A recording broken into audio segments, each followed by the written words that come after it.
Les centres divisionnaires des impôts, aujourd'hui devenus centres de fiscalité locale des particuliers. Aujourd'hui, nous allons entamer un sujet poignant, un sujet où plusieurs personnes ne sont pas encore imprégnées de la chose. Il s'agit des CFPL. Alors, déjà, je suis le docteur Péchangou Billy Gaëtan du CGA ACDC Ngaoundéré. Alors, nous allons, n'est-ce pas, expliquer à partir de cette vidéo la transition qui a été faite entre les CDI et aujourd'hui les CFLP. Voilà. Les CDI déjà étaient des centres divisionnaires des impôts qui avaient à la tête un chef des impôts qui était assisté à sa suite d'un receveur bien évidemment, des contrôleurs fiscaux et à côté ils avaient également des agents chargés du recouvrement. Alors, ces agents chargés du recouvrement permettaient aux impôts déjà ou permettaient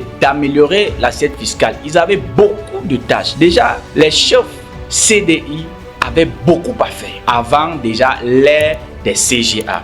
Aujourd'hui, l'ère des CGA a abaissé ou bien a amoindri les capacités, n'est-ce pas, que les chefs CDI pouvaient avoir. Aujourd'hui, il y a beaucoup de possibilités pour eux de faire un max de contribuables à partir des CGA puisque ceux-ci jouent un rôle de rassembleur, un rôle qui permet d'augmenter considérablement l'assiette fiscale.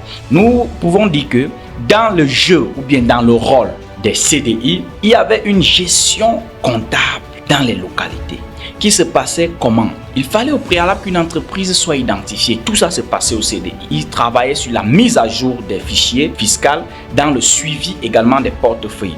Ils étaient aussi chargés de collecter régulièrement les impôts et taxes, entre autres comme impôts, les IRPP, les IRCM, les IR, les IS, les TVA, les droits d'enregistrement, taxes foncières, j'en passe. Il y avait également des contrôles qu'ils faisaient.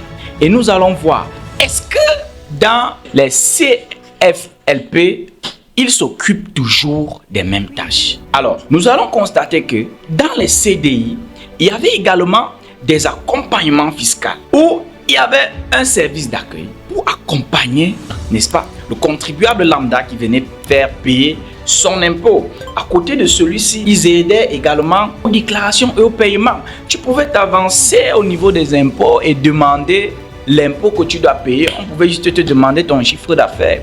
Aussi même de justifier, n'est-ce pas, à base des documents comptables que tu pouvais produire. Aujourd'hui, les choses ont transité. Alors, les CFLP, les centres de fiscalité locale des particuliers, vraiment des particuliers, parce qu'ils ont une particularité à ceci, c'est que ils jouent le rôle d'abord des CDI avant, seulement ils sont désormais bien distingués. Nous allons dire que si auparavant, dans un échantillon de, par exemple de, je vais dire forfaitairement de 200 CDI, aujourd'hui nous pouvons avoir le double voire plus, n'est-ce pas, de centres de fiscalité locale des particuliers qui ont une mission ou bien des missions principales qui sont d'attribuer des NIU, d'identifier des contribuables, de mettre à jour le fichier fiscal de leur localité ou de chaque localité où sont situés les centres de fiscalité locale des particuliers. Ils accueillent, ils informent et assistent l'opinion publique. Ils orientent sur les obligations fiscales et accompagnent régulièrement les contribuables. Aujourd'hui, on dit avec l'ère du numérique, tu peux rester chez toi et déclarer ton impôt. C'est bien. Sauf que il y a une nuance, c'est que dans le système des centres de fiscalité locale des particuliers, le type d'impôt a totalement changé. Il y a des impôts que nous n'allons plus voir apparaître. Dans les CDI, on parlait de la patente. Aujourd'hui, on ne parle plus de la patente. Pour payer la patente, il ne faut pas être dans un centre de fiscalité locale de particulier, mais il faut se retrouver directement au niveau du SIM. Alors, ce n'est qu'au SIM qu'on peut payer sa patente. On ne peut plus payer la patente au niveau du CDI parce que le CDI n'existe plus. Alors, ceci dit, les centres de fiscalité locale des particuliers traitent des déclarations, les paiements, vérifient les revenus des bailleurs, collectent plusieurs droits qu'ils collectaient toujours, sauf que aujourd'hui, ils feront encore plus de travail qu'avant. Je vais m'expliquer. On ne parlera plus d'impôt libératoire. On ne parlera plus de patente. On parlera d'un seul impôt. Le travail viendra où le contrôle va s'imposer. Lorsque ces impôts ont muté, nous sommes quittés directement d'un type d'impôt pour un autre type d'impôt dont nous verrons dans la prochaine vidéo, l'IGS. À ce niveau-là, les autres impôts ont disparu et vous verrez que nous n'allons plus payer ce dont j'ai dit plus haut, la patente. Alors, le travail vient où il y aura une obligation de comptabilité. Toi, entreprise qui ne fait pas suivre ta comptabilité, tu seras buté. Parce que là, on parlera des chiffres d'affaires. Alors, il y a des chiffres d'affaires forcément par des personnes qui n'ont pas de comptabilité, qui seront dites forfaitairement.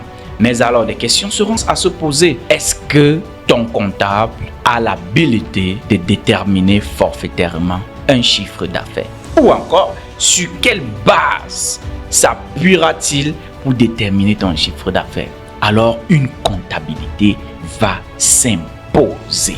Alors, nous sommes maintenant dans une nouvelle ère. Et c'est dans cette nouvelle ère que je vais t'amener à t'abonner, à liker, également à partager cette vidéo pour enrichir davantage tes frères, tes amis, les chefs d'entreprise et bien d'autres. Rendez-vous dans la prochaine vidéo où je vais te parler personnellement de l'IGS. C'était le docteur Péchango Billy Gaëtan.